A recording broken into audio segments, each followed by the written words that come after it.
I love video games. Let's just start with that. I've been a participator and dabbler in video games, and they're designed for as long as I can remember, though I can't say I know everything. I do know when there is a problem, though. There have been many games coming out these past years. Some hits, others flopping a bit harder than expected. I'm here to talk about one of these games, and some of the things they do that could be better. Introducing Little Nightmares 3. I won't explain in detail the story or characters, as I am just here to state some design issues that I've noticed that could be fixed. The story follows two children, Lo and Alone, as they try to escape the nowhere by using Lo's ability to travel through mirrors like portals. It's a relatively short single/multiplayer experience, ranging around 9 to 11 hours if you go through it normally, and a bit longer if you try to get every little secret. I may have done that. Personally, while it was a little short, I did enjoy my time playing. But while I was going through, I noticed a lot of problems when I tried to imagine it being one of my first video games. Throughout many parts of the game, there are a lot of puzzles, stealth, and of course, running sections.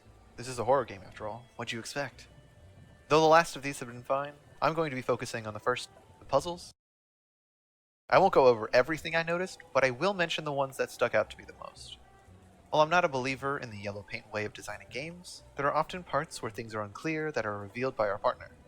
They are our version of the yellow paint, in a way.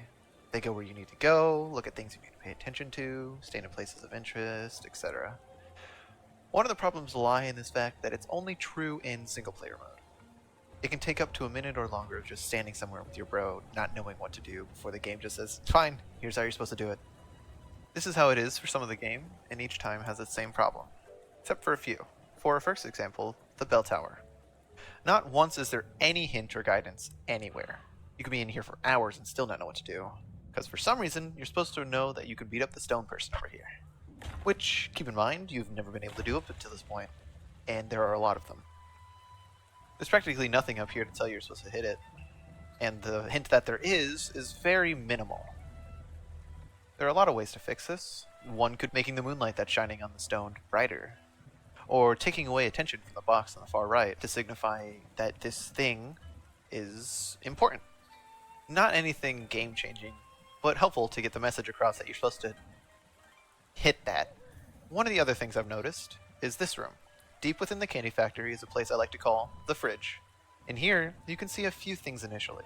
The lever, the TV, a stack of food trays in the center of the room is a masterpiece, the hole in the wall to the left, and a little secret doll. You may notice a stack of trays in the center of the room, and yes, they look like a stack of trays. But little did you know, you're supposed to understand that you can climb that.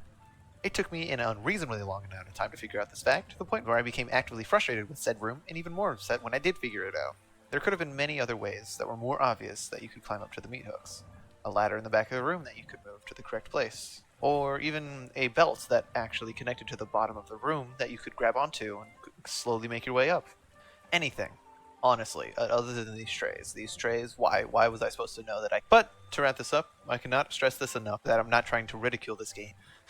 Overall, the game was a fun break from some of the happy and bright games I've been playing. Like, these. I will show them now. I just believe that these things could have gone better, and hope that next time someone will be able to keep in mind that sometimes not everyone knows what they're doing. A small push helps a lot more than they think.